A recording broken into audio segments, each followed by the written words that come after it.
and Man City versus Leeds. We all know what Leeds are going to be going there to do at the Etihad, but whether they can do it is another matter, isn't it? Tight game against Fulham for City, but we're still pretty comfortable. I think they had conceded 2 or 3 shots on goal, which, wasn't a lot to consider over a 90-minute spell, but at home they're a different animal. So you expect City to win this game, and the way they're scoring goals at home, I can see it being 3-0. Bournemouth at home to Chelsea, and it seems absolutely crazy to be saying this in May, but if Bournemouth were to win this game, they would go above Chelsea in the league. Bournemouth won 4 of the last 5. Chelsea have lost 4 straight now. I'm going to judge it off the confidence at Bournemouth, but also the objective being completed.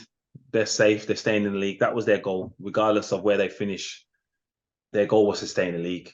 They've done that. So that may mean players either play with a bit more freedom or complacency, which can be doubly or equally kind of effective.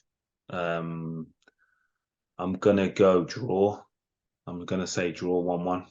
Tottenham at home to Crystal Palace in a London derby. Palace, similar situation to Bournemouth. They seem to have got the wins to get themselves safe. Now, nothing significant left to play for, but I suppose Roy Hodgson's only here for a short time, isn't he? So he shouldn't have any issues motivating his players. And Tottenham are a really tough team to judge at the moment. If Palace go ahead, I don't think they lose. I think they win the game. It's just whether they do that. I'll go, say, 2-1 Spurs, but there's no real confidence in that. Wolves at home to Aston Villa, and Wolves, although they have probably secured their safety again, we're talking about these teams that maybe don't have much to play for now, whereas Villa's still very much in the chase for European football, aren't they? Yeah, very much so. Again,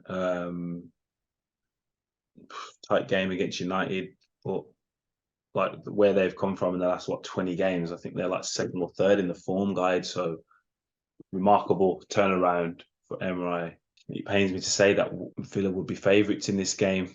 I'll say 2-1 Villa. 5:30 Liverpool at home to Brentford.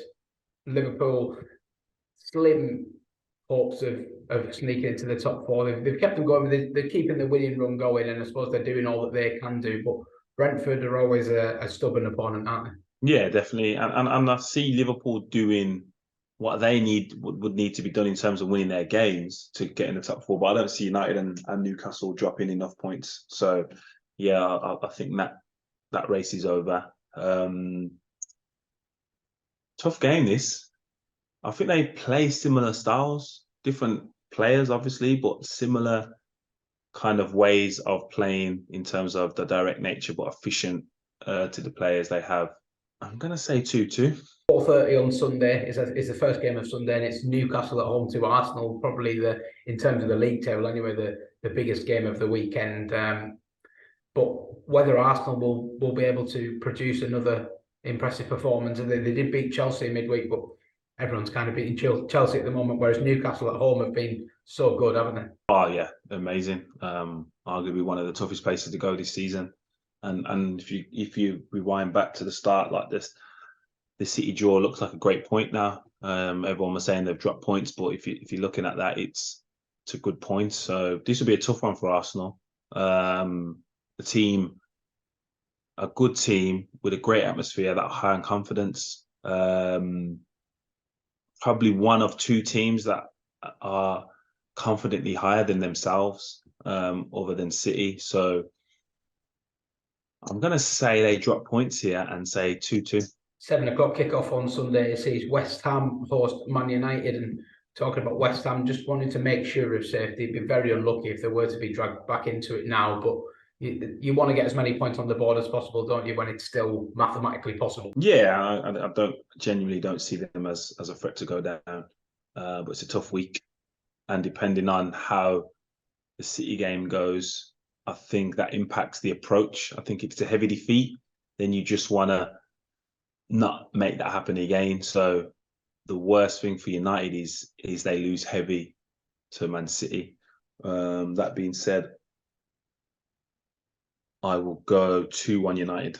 And 3 games on Bank Holiday Monday to round off the weekend, starting with Fulham, Leicester at 3 o'clock. And Leicester are in this situation along with their other teams at the bottom, where you've got 4 games. You're probably looking at 2 wins. They're going away to Fulham here, who've been patchy at best recently. So it's an opportunity. It is, yeah. But Fulham's record over their course in the Premier League is impressive at home. I think they're one of the best at home in the Premier League, which would be a surprise to most people. You've seen bits of their old Leicester the other day, and then you see bits of the current Leicester that you're thinking Fulham could exploit. I think Leicester will take a draw. I think if they're honest, they would say, yeah, I'll take a draw at this, knowing what's highly unlikely Leeds, Everton and Southampton are going to win. I will say 1-1. Two more big games on the relegation battle. First up, Everton's trip to Brighton, and Brighton still chasing European football. We talk about tough fixtures at this time of the season. Everton wouldn't really want to be going to Brighton now, would they? I don't think any team wants to go to Brighton at all. Like the way they play, the support now, and the belief they have as a group and as a club. But yeah, Everton, the way they're set up, it's a tough place. I'm going to have to go Brighton win this game 2-1, possibly more. The final game of the weekend is an absolutely huge game. Nottingham Forest at home to Southampton, and if either team wants to stay up, you simply have to win this game, don't you? Yeah, well, more so for Southampton. I still think there's possibilities of Forest staying up if they don't win the game.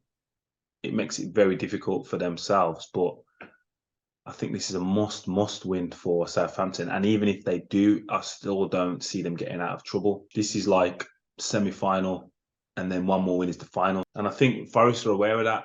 I think Southampton are kind of resigned to the fact that a miracle might not save them, where I still believe Forest are in control of their destiny. So I'm going to say 2-1 Forest.